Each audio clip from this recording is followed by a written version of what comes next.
Um, Deaf culture, presented by Gunther, Javi, and Thatcher.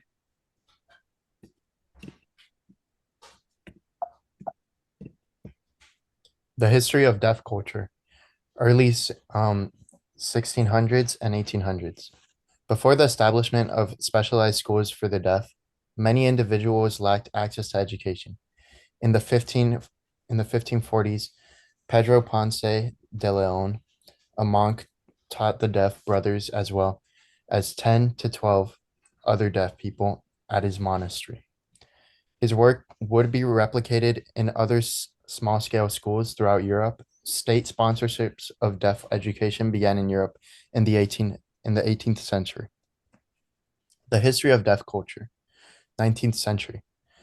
Charles Michael in Paris founded the first state supported school for deaf children, later known as the Institut National des Jeunes Sordus.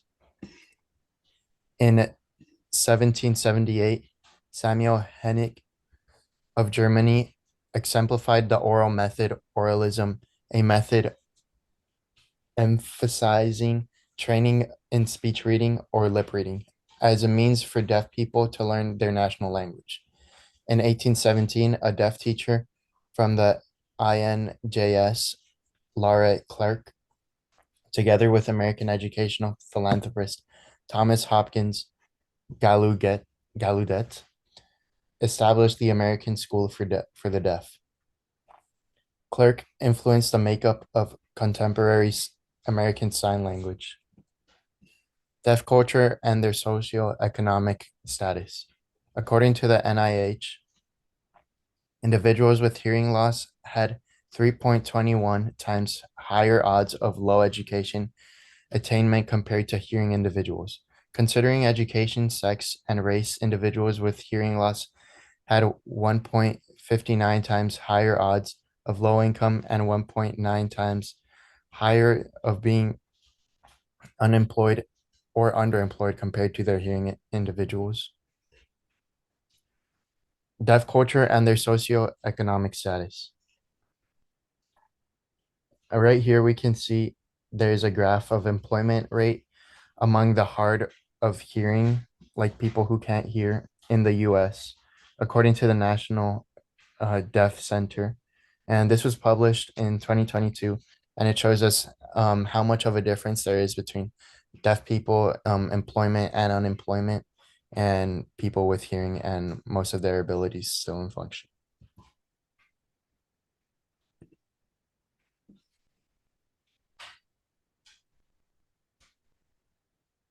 You can make the screen bigger.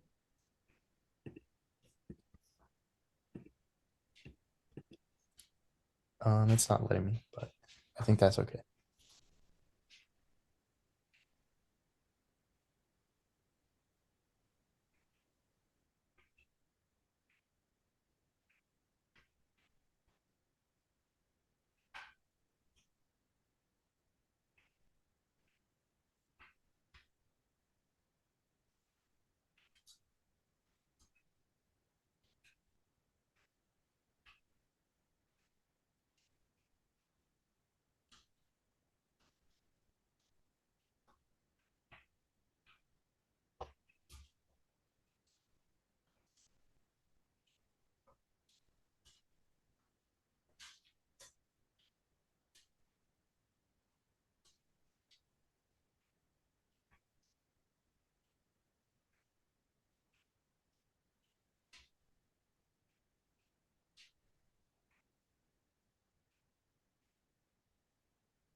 So as we can see in that video, we're getting feedback from the deaf students themselves on how we can improve on teaching them, and how there's so much attention given to them so that they feel comfortable and that they know they're being taught well and also being cared for, which is what's the main goal when trying to teach these students, that their differences shouldn't be pushing them back. Nope. Okay, I'm going to read about the tips for educators working with deaf learners. Sorry. That's okay. Okay. Okay. First, you provide ALD devices for students. The instructor should wear a microphone, strategic seating for visual and auditory reasons. Visual cues are important, as well as captioned videos.